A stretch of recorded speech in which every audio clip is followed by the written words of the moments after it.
Hello welcome to the another video of any planner. जैसे कि हमने पिछले वीडियो में ही देखा था कि सास्के आ चुका है और वो एक कारा नाम के एक ऑर्गेनाइजेशन है या फिर एक इंसान है, उसके पीछे वो लगा पड़ा है। हालांकि कुछ सबूत भी मिल चुका है, लेकिन वो सब क्या है उसको आज हम लोग डिटेल में डिस्कस करेंगे। तो चलिए शुरू करते हैं आज के इस वीडियो को बिना किसी देरी के लॉर्ड सास्के उचिहा का नाम लेकर।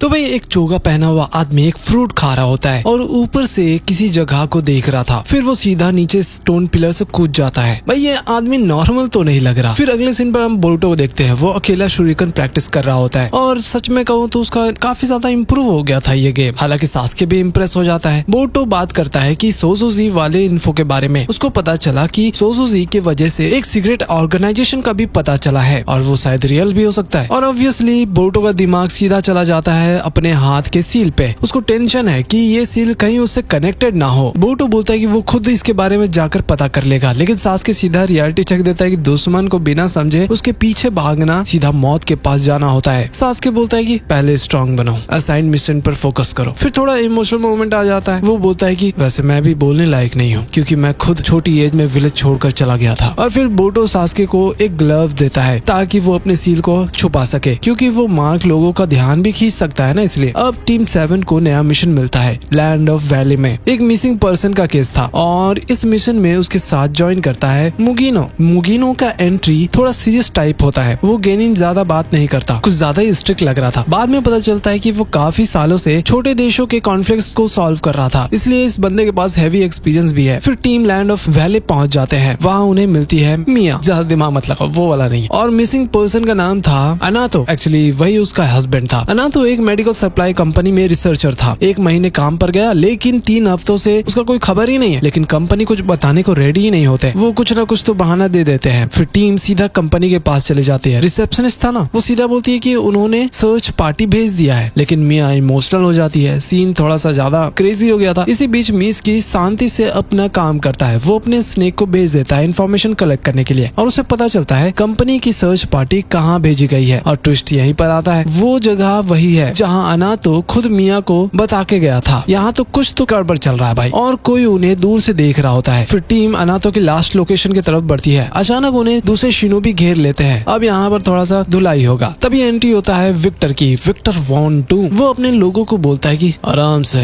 यहाँ पे सभी शॉक हो जाते हैं कि कंपनी का हेड खुद सर्च में इन्वॉल्व कैसे हो सकता है। विक्टर फिर अपना कहानी बताता है। दोनों टीम इन्फो शेयर करते हैं और धीरे धीरे वो लोग अनातो का एग्जैक्ट लोकेशन भी पता करते जाते हैं। फिर हम देखते हैं कि वो लोग एक केव में चले जाते हैं। केव के अंदर कुछ अजीब ही सीन चल रहा था। कुछ ज्यादा ही रूट्स और ब्रांचेस थे, जैसे कि जंगल केव के अंदर ही आ गया हो। पूरा क्रीपी हो गया था सीन भाई। और फाइनली केव के दूसरे साइड मिलता है अनातो। लेकिन शॉकिंग वाली बात क्या है पता है, वो उनपे खुद ही अटैक कर देता है। अब यहाँ से स्टोरी इंटरेस्टिंग होने वाला है। रिसर्चर जो मिसिंग था वो खुद अटैक कर रहा है। विक्टर का रोल कुछ समझ ही नहीं आ रहा क्यों है ये। और बोरुतो का सील का कनेक्शन अब शायद उसे लग रहा है कि इन्हीं सब चीजों से जुड़ा हुआ है। फिर हम देखते हैं कि विक्टर दूर खड़ा होकर के सब कुछ ऑब्जर्व कर रहा था और इधर टीम 7 फाइट में लगे हुए थे अनातो के साथ। बोरुतो अनातो पे हमला नहीं करना चाहता था क्योंकि उसने मिया से प्रॉमिस किया था कि वो उसके हस्बैंड को सेफ वापस लाएगा। लेकिन मुगिनो सीधा बोल देता है कि तुम ज्यादा सॉफ्ट हो। उसको लगता है कि बोरुतो हेसिटेट कर रहा है। तब कोनोहामारू आइडिया देता है कि इसको सील कर देते हैं। प्लान तो बिल्कुल सिंपल ही था, लेकिन अनातो नॉर्मल इंसान नहीं लग रहा था। वो बोरुतो और कोनोहामारू के सील को ही तोड़ देता है और उल्टा उन पर ही अटैक कर देता है। मिस्की फिर अपने स्नेक से उसको पकड़ लेता है, लेकिन अनातो फिर से फ्री हो जाता है। एक स्नेक उसके हाथ का एक हिस्सा ही काट देता है और सीन थोड़ा डार्क हो गया था। तभी विक्टर के लोग दूर से ही साइंटिफिक निंजा टूल से अटैक करने लग जाते हैं। विक्टर गुस्सा हो जाता है और बोलता है कि तुम लोग एक आदमी को कंट्रोल नहीं कर पाए। फिर वो ऑर्डर देता है कि कोनोहा टीम वापस जाए। अनातो की केयर उनकी कंपनी कर लेगी। बोरुतो नीचे देखता है अनातो की शादी की रिंग पड़ी हुई थी। वो उसे उठाता है और अंदर से फ्रस्ट्रेट हो जाता है कि शायद हम फेल हो गए। इधर एक और प्रॉब्लम स्टार्ट हो जाता है। मिस्की के हाथ में फीलिंग्स जाने लग जाती है। कुछ शायद स्प्रेड हो रहा था उसके बॉडी में। विक्टर अपने फैसिलिटी में जाकर रिपोर्ट सुनाता है। पता चलता है कि अनातो के पास एक इम्पोर्टेंट चीज मिसिंग है। विक्टर तुरंत ऑर्डर देता है कि अनातो को खत्म कर दो। और एक और शॉक की बात पता है, सर्च पार्टी के मेंबर्स और बॉडीज का नंबर मैच ही नहीं कर रहा था। मतलब कोई और ही गेम चल रहा है यहाँ पर। इधर मिस्की का हाथ खराब होता जा रहा था। मुगिनो बोलता है कि एक डॉक्टर है पास में। फिर वो सबको ले जाता है डॉक्टर युबिना के पास। युबिना को देखकर लग रहा था कि भाई ये कुछ ज्यादा ही क्रेजी है, मतलब लेवल हाई है इनका। बोरुतो के हाथ को पकड़ के एकदम पेनफुल तरीके से चेक करती है। फिर 1 सेकंड में उसका जो घाव था ना उसको भी ठीक कर देती है। लेकिन ये कैसे हो सकता है? अब मिस्की का चेकअप होता है। युबिना बोलती है कि उसके बॉडी में कोई फॉरेन चीज घुस चुकी है। शारदा को असिस्ट करने वो बोलती है। फिर बाकी सब बाहर वेट कर रहे होते हैं। थोड़ी देर बाद युबिना एक लकड़ी का टुकड़ा निकालती है मिस्की के बॉडी से और बोलती है कि ये नॉर्मल वुड नहीं है, ये बना है वुड रिलीज से। अब तो भाई कुछ ज्यादा ही दिमाग काम नहीं कर रहा मेरा भी। मुगिनो बोलता है कि ये तो इम्पॉसिबल है, अनाथों के पास हाशिरामा सेल कैसे हो सकते हैं? युबिना बोलती है कि उसके पास एक और पेशेंट है जिसका यही सारा सिम्टम्स था, लेकिन वो उस टाइम बेहोश मिला था क्लिनिक के बाहर। कुनामरो और मुगिनो समझ जाते हैं कि हाशिरामा के सेल्स कितने ज्यादा डेंजरस होते हैं। अगर उसको कंट्रोल नहीं किया तो वो पूरे बॉडी को डिस्ट्रॉय कर सकता है। युबिना का प्लान थोड़ा डेंजरस था। वो बोलती है कि मिस्की की बॉडी रेजिस्टेंट है, उसकी हेल्प से वो दूसरे पेशेंट को ठीक कर सकती है। और यहीं से हमें कुछ बड़ा सा हिंट मिलता है। युबिना बोलती है कि हाशिरामा के सेल नाम सुनते ही उसे एक ब्लैक मार्केट रूमर याद आता है और वो black market land of silence में है। मुगिनो